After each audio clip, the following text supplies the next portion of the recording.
자, CGV가 이번에 얼마나 양아치 짓을 한 건지 알아보려면 일단 2020년으로 되돌아가야 됩니다. 당시는 코로나 시기였죠. 코로나 시기니까 사람들이 영화관을 갑니까? 전혀 안 가요. 반면에 넷플릭스 같은 OTT에 엄청나게 가입을 하기 시작을 하죠. 시간이 흘러서 2022년부터 사회적 거리두기가 점차 완화되기 시작을 했고, 영화관들은 손실을 메꾸려고 관람료를 대폭 인상했습니다. 코로나 이전에는 신용카드 할인받아서 5,000원, 6,000원에도 영화 한 편 볼 수 있었거든요. 근데 지금은 15,000원 안팎으로 올라버렸어요. 그러니까 사람들이 영화관에 가나요? 더 안 가게 됐죠. 그리고 여기에 악재 하나가 더 있었는데 2016년도에 터키 1위 영화관 체인을 야심차게 인수합니다. 무려 8,000억을 주고서. 이 8,000억 원 투자한 게 어떻게 됐냐? 그냥 지금은 공중분해됐다고 생각하시면 돼요. 당시 터키 환율이 리라당 400원이었거든요. 그런데 정치 불안으로 지금은 50원으로 8분의 1 토막 났습니다. 한마디로 8,000억 투자한 게 지금은 1,000억 가치밖에 인정을 못 받게 된 거예요. 결국 코로나 이전과 비교했을 때 3분의 1 토막, 반 토막 난 실적은 지금까지도 완전히 회복이 되지 않고 있고 2016년 초 13만 원에 가까웠던 주가는 현재 만 원도 안 되는 수준으로 완전히 아작나 버렸습니다. 이렇게 회사가 망가졌으니까 돈이 필요하죠. 그런데 은행이나 다른 기업에게서 돈을 빌리기에는 금리가 너무 높아요. 그래서 하는 수 없이 1조 원짜리 유상증자를 발표하게 됩니다. 한마디로 주식을 신규로 발행해서 이걸 판 돈으로 회사 곳간을 채워넣겠다는 거예요. 근데 자세히 들여다봤더니 뭔가 이상해요. 이 중에서 5,700억 원은 기존 주주들에게 팔아서 자금을 마련하고 나머지 4,500억 원은 3자에게, 즉 지금까지 주주가 아니었던 사람들에게 주식을 팔아서 자금을 마련한다는 계획이었어요. 지금 CGV의 대주주는 CJ거든요. 49%의 압도적인 지분을 가지고 있습니다. 그러면 CGV가 유상증자를 한다고 했는데 기존 주주 물량으로 배정된 5,700억 중에 최소 4,900억 원 이상을 투자해야 기존 대주주 지위를 유지할 수 있거든요. 근데 여기서 벙찌는 일이 벌어집니다. 꼴랑 600억 원만 투자하겠다고 발표한 거예요. 물론 이래도 됩니다. 법에 어긋나는 건 없어요. 단지 유상증자 이후에 지분율이 기존 49%에서 25%로 하락한다는 리스크만 있습니다. 그렇게 되면 CGV의 경영권을 잃을 수도 있는데 왜 이런 계획을 발표했느냐? 연락의 통밥을 굴린 끝에 CGV 지분율을 그대로 유지할 수 있는 방법을 찾아냈기 때문이에요. 여러분, 올리브영이라는 화장품샵 아시죠? 여기에 올리브 네트웍스라는 회사가 딸려 있습니다. CJ가 이 회사 지분 100%를 가지고 있어요. 근데 이 회사를 CGV에게 통째로 넘기겠다. 그 대가로 이번에 신규로 발행하는 주식을 달라. 어떤 주식? 이번에 3자에게 배정된 4,500억 원어치 주식. 얘기인즉슨 현재 비상장 회사인 올리브 네트웍스의 회사 가치를 4,500억 원으로 책정했다는 얘기죠. 결국 CJ는 여기서 600억 원어치 주식을 가져오고 여기서 4,500억 원어치 주식을 가져와서 유상증자 이후에도 지금과 같은 49% 대주주 지위를 유지할 수 있게 되는 겁니다. 이 과정에서 여러 뒷말이 나오고 있어요. 우선 올리브 네트웍스라는 회사의 가치가 과연 4,500억 원이 맞냐?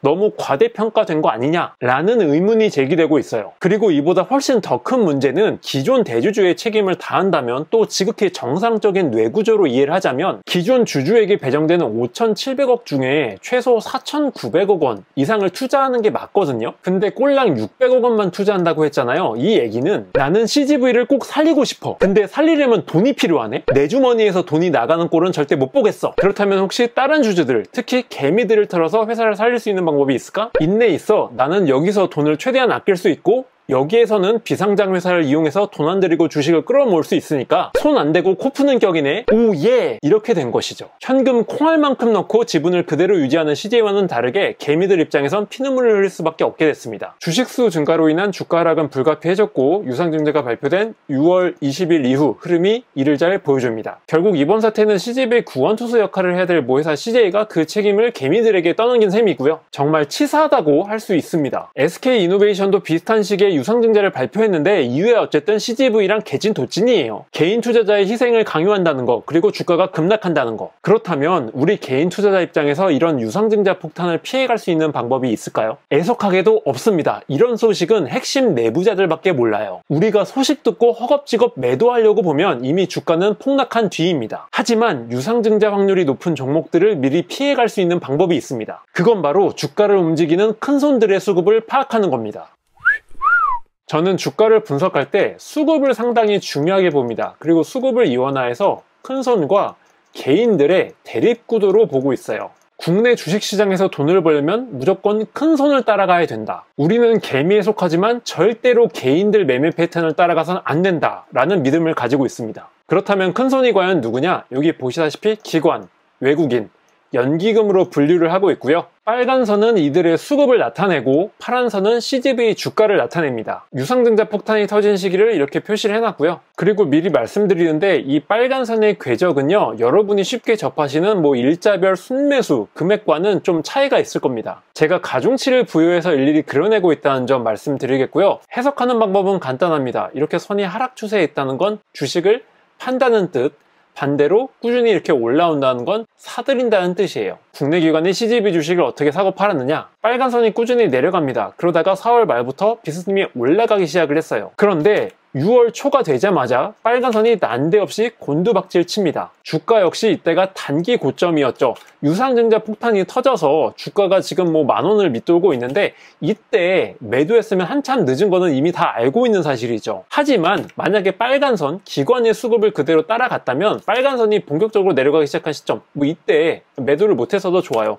한참 내려가기 시작한 요때 매도했더라도 지금보다 훨씬 더 위의 가격대 한 15,000원, 16,000원대에서 충분히 빠져나올 수 있었다는 얘기죠. 다음으로는 외국인 수급을 살펴보죠. 여기서도 역시 빨간 선이 최근에 고점을 찍었던 건 여기 5월 말 6월 초입니다. 그때 이후로 빨간 선은 하염없이 내려오고만 있고요. 이거는 외국인이 주식을 팔고 있다는 뜻입니다. 그리고 여기에 해당되는 CGV 주가도 하염없이 흘러내렸죠. 두 개 선의 궤적을 비교해본다면 빨간 선이 본격적으로 미끄러지기 시작한 이때 주식을 팔고 나오지 못했더라도 한 이때쯤 아니면은 이때쯤 미리 팔고 나올 수 있었다는 것이죠. 그리고 이때는 유상증자 폭탄이 터졌던 이 지점에 비해서 훨씬 앞쪽에 있습니다. 다음은 연기금인데 얘기가 조금 달라집니다. 왜냐면은 빨간 선이 최고점을 찍고 내려오기 시작한 때는 이때고 유상증자 폭탄이 터졌던 시기와 얼추 비슷합니다. 연기금도 미리 빠져나오지 못했다는 얘기예요. 이해를 돕기 위해서 외국인과 기관, 연기금의 수급 패턴을 나란히 비교해봤습니다. 보라색이 외국인데 여기서 정점을 찍고 쭉 내려왔죠. 다음으로는 연주색선, 여기서 정점을 찍고 쭉 빠져나왔죠. 이때가 언제였냐면 6월 2일 정도가 됐습니다. 그리고 가장 늦게 빠져나온 건 빨간 선, 연기금이었죠. 한마디로 국내 기관과 외국인들은 CGV가 뭔가 주가 폭탄을 터뜨릴 거다 눈치를 채고서 6월 초부터 불이 나게 매도를 하기 시작했다는 뜻입니다. 수상한 낌새를 느꼈던 건 또 있었어요. 국내 증권사 풀압 쪽인데 보시면은 연주색선이 여기서 최고점을 찍고 줄줄 흘러내렸습니다. 가까이서만 보더라도 요때, 즉 6월 초를 기점으로 쭉 빠졌죠. 얘네들 역시 CGV 주식을 마구마구 던졌다는 뜻입니다. 당연히 유상증자 폭탄이 터지기 훨씬 전이었고요. 지금까지 보셨던 그래프를 총망라한 게 바로 이겁니다. 연주색선은 큰손들의 수급, 빨간선은 개미들의 수급을 나타내는데 그냥 여기만 보시면 돼요. 6월을 기점으로 연주색선과 빨간선의 궤적이 분명히 엇갈리기 시작했어요. 개미들은 CGV 주가를 사들였고 큰손들은 마구마구 내던졌습니다. 우리가 따라가야 되는 건 누구? 빨간선 아니죠. 연주색선, 큰손들이에요. 파란선 주가와 비교해 보더라도 연주색선이 크게 미끄러지기 시작했던 건 유상증자 폭탄이 터지기 훨씬 전이었죠. 요 구간. 결국 외국인과 기관을 따라갔으면 유상증자 폭탄을 피할 수 있었고요. 유상증자 훨씬 이전이었던 6월 극초반부터 큰손은 엄청난 매도 폭탄을 투척하고 있었습니다. 연주색선을 보실 필요도 없어요. 6월 초부터 얘네들이 사고 있으니까 나는 팔고 빠져나와야겠다. 그렇게만 하더라도 유상증자 폭탄을 충분히 피해갈 수 있었습니다.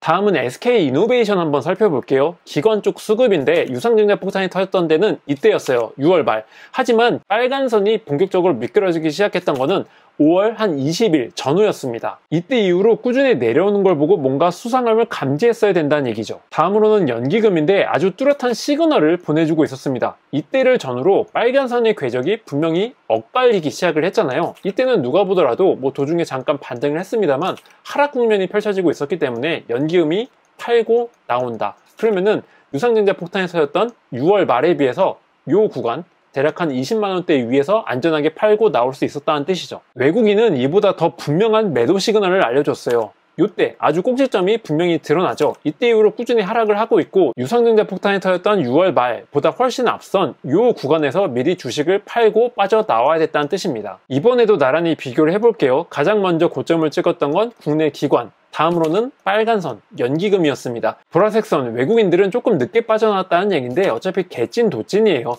최소한 요때 6월 초 이후부터는 모든 세계선이 하락을 하고 있었기 때문에 얘네들만 따라가서도 큰 피해를 막을 수가 있었습니다. 국내 투신권도 뭔가 유상증자 스매를 맡았어요. 6월 첫째 주, 이때부터 비중을 축소하기 시작을 했습니다. 폭탄이 터지기 최소 2주 전이었죠. 큰손과 개미 그래프로 살펴보자면 이런 대립구도가 명확하게 드러납니다. 이때가 분기점이었고요. 쭉 선을 그어보면 대략 5월 중하순부터였습니다. 이때 이후로 SK이노베이션 주가는 이미 내리막길을 걷고 있었고, 이 주가를 움직였던 것은 개인이다? 아니죠. 연주색선, 큰손들이었다는 뜻이에요. 우리가 추정해야 되는 거는 이 연주색선이었기 때문에 유상증자 폭탄이 터졌던 6월 말까지 기다릴 것도 없이 요 기간 내내 계속 주라락하고 있네? 그러면은 뭔가 수상하다 하고서 무조건 팔고 빠져나와야 됐다는 뜻입니다. 적어도 이 기간 중에 사면 안 됐다는 뜻이에요. 기관과 연기금 따라갔다면 유상증자 폭탄 피할 수 있었죠. 6월 첫째 주부터 큰손, 연주색선은 매도 폭탄을 던지기 시작을 했고요. 얘네들은 뭔가 수상한 일이 일어날 거란 걸 미리 알고 있었다는 얘기예요. 이를 모르는 순진한 개미들은 주가가 내려온 거에 반색을 하고 마구 주워담기 시작을 했습니다. 이 영상을 보시는 여러분들은 대다수 개미들이 하는 것과 반대로 해서 폭탄을 피해갈 수 있었죠. 얼마에서 최소 17만원, 18만원대 위에서. 유상증자 폭탄이 언제 터질지는 아무도 알지 못합니다. 하지만 유상증자 폭탄이나 주가의 악재로 작용할 이슈에 귀를 쫑긋 세우고 있는 큰손들의 수급을 따라가다 보면 개인 투자자 입장에서 손실을 볼 확률이 크게 낮아집니다. 자, 다음 영상에선 유상증자 확률이 높아 보이는 종목들을 공개해 보겠습니다.